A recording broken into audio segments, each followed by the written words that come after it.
you old, John? No, what, 8 years, right?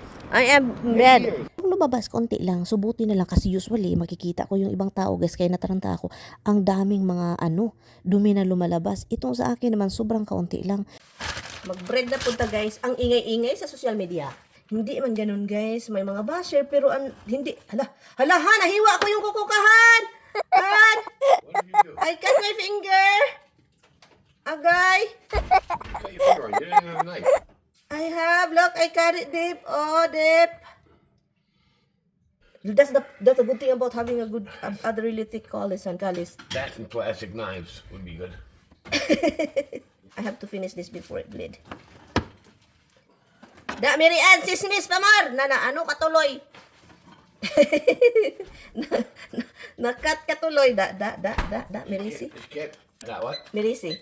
Marisi? Yeah, can you say da? That Marisi? Ang kapal yun the best. If you are hardworking woman, you have callus guys. Huh? How about you take your camera so I can take your... Naligo ako guys, kahit ayaw ko pang maligo, gusto ko maligo na mamayang gabi ba. Kaso man guys, ang problema man ito kailangan kong maligo kasi off ng asawa ko. At pag off niya guys, shopping is, meron daw siyang nakitang sale. So, tara, samahan natin siya sa kanyang pag-shopping.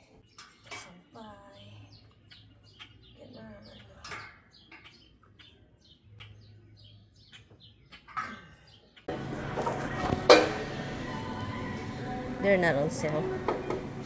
Plasticky.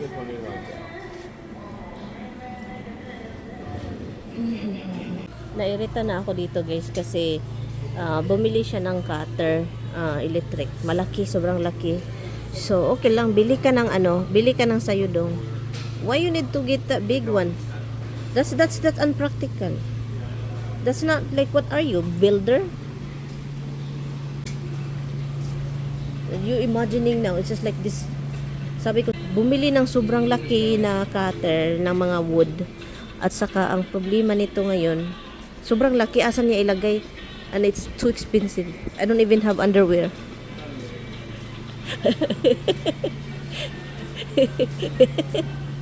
ay, itong asawa ko talaga, kaluta talaga ba?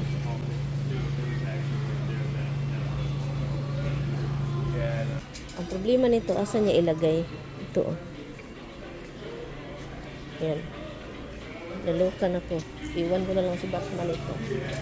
Asa na siya? Tami? Let's go na. Paborito niyang tindahan, guys. Ay, marami na kaming ganito sa bahay, guys. Itapon ko na ata yung nandun sa bahay. Para naman ito na naman yung ilagay niya doon sa lagayan. Kigwa hurts. Give me a freaking underwear. Okay, let's stop it anyway.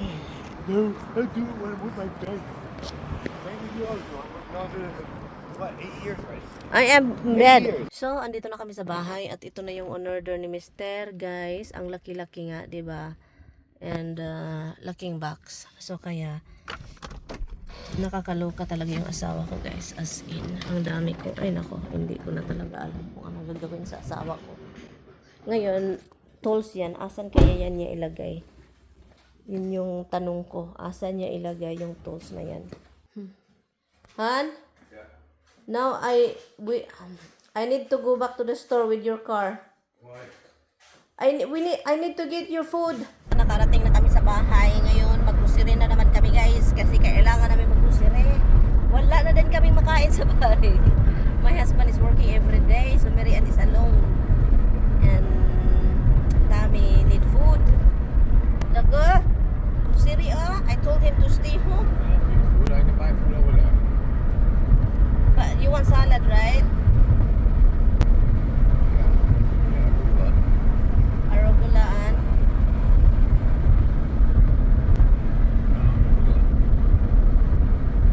Do you wanna get extra munching chicken if they still have it? Gulay lang yung binili namin dito, guys, para naman may gulay si Mr. papuntang trabaho. So yun, at lumabas agad kami. Init ng sasakyan. Grabe, guys. Traffic, love. What time you leave tomorrow? Like what time? 10, 11? That's not bad. And what time you get out? Late. 10, 11. And you're going home, right? Yeah, if I don't, because the next day, same thing, 10, 11. So, yeah, if I don't have to be in, if I don't have to leave at 4 o'clock in the morning. Ito pag itlog. Mag-sandwich ng egg with croissant. Ito na lang yung aking lutuin.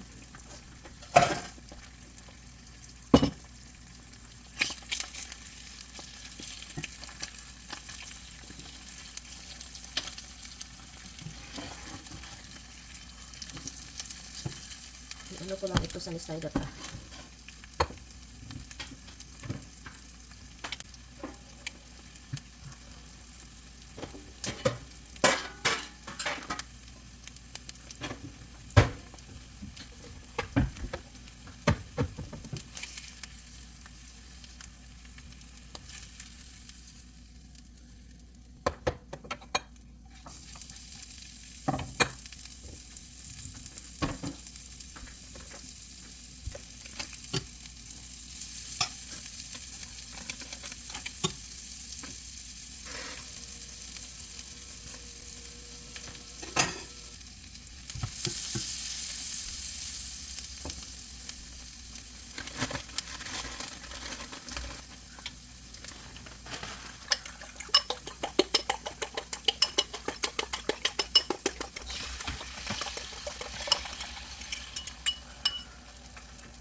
Oh.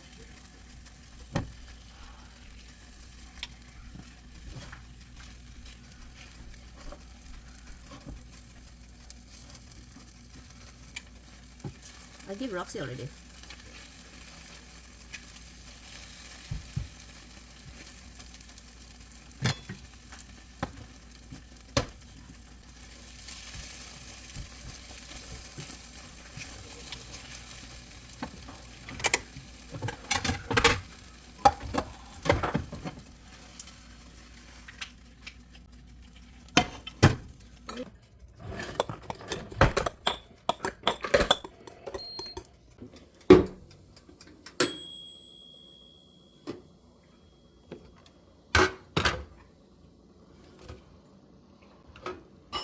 Bye. Bye, love. Bye, on. Love you, on. Have a good day. I love you very much, Tommy. Love you too. Be careful, baby. I'll talk to you later. Look, this is the problem. You collect everything. Just give it to me, everything.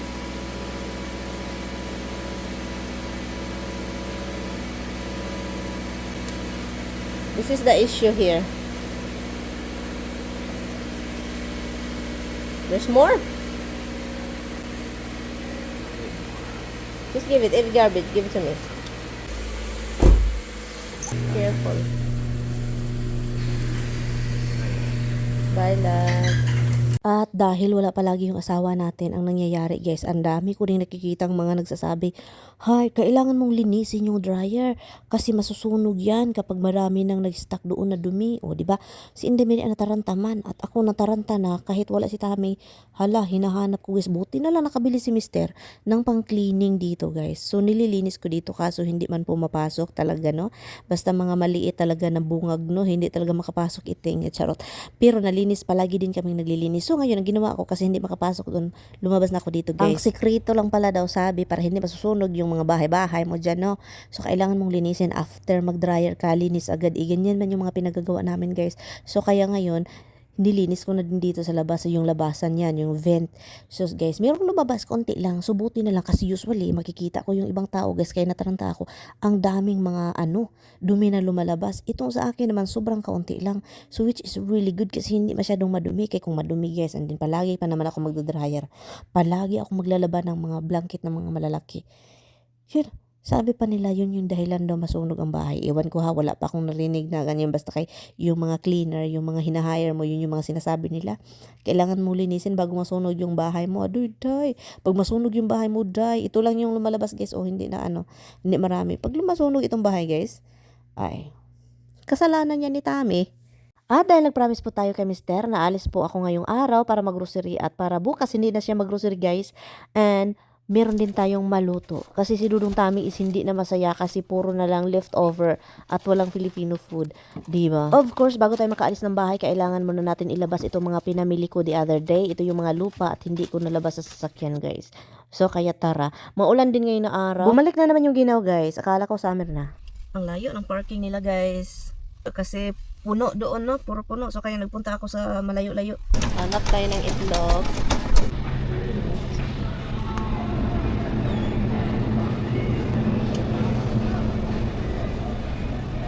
Dalawa lang naman yung request ni Mister, bird food, mga pagkain ng mga alaga niya doon sa labas, guys, mga anak sa labas, at yung egg. Meron tayong nakausap dito na grandma, ang bait-bait, so kaya kinausap na natin. Ang tagal din namin dito nag-ibot eh. Okay, kinabuhi.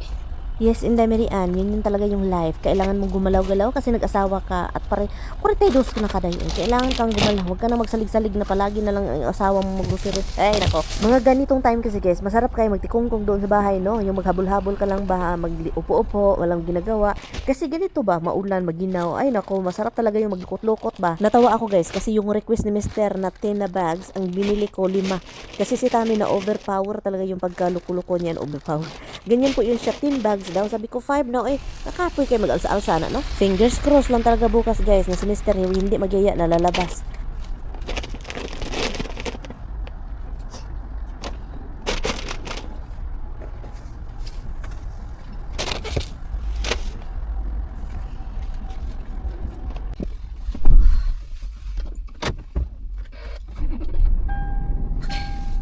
Uwi na tayo guys.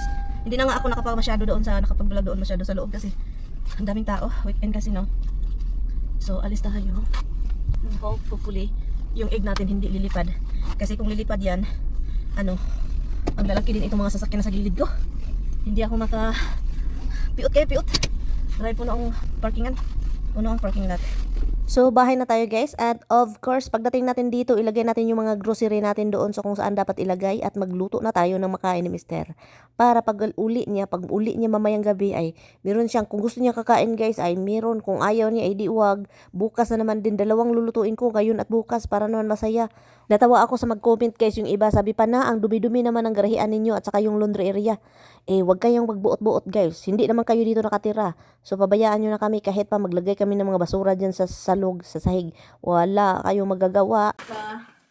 Mushroom at saka squid. Ay. Ano may space dito, no? Banana. Kasi milk ni Mister at saka kay Hubs. Asparagus and tomato for Tammy's cheese. Luto tayo ng kay Tami. Mag-adobo tayo mamaya. Binilhan ko din siya ng burger na grass fed. Look, lutuin ko to bukas. At saka bumili din ako ng fries. Hindi na siya frozen. Pero ilagay ko ito sa freezer. Orange para kay Tami, potato para kay Tami. para kay Tami. Yun lang. I think that's it. At saka bird food. Nandun sa sasakyan. Nag-add ako ng itlog kasi nag-request si Kano. Ito, ilagay ko to dito. Bukas ko pa to lutuin guys.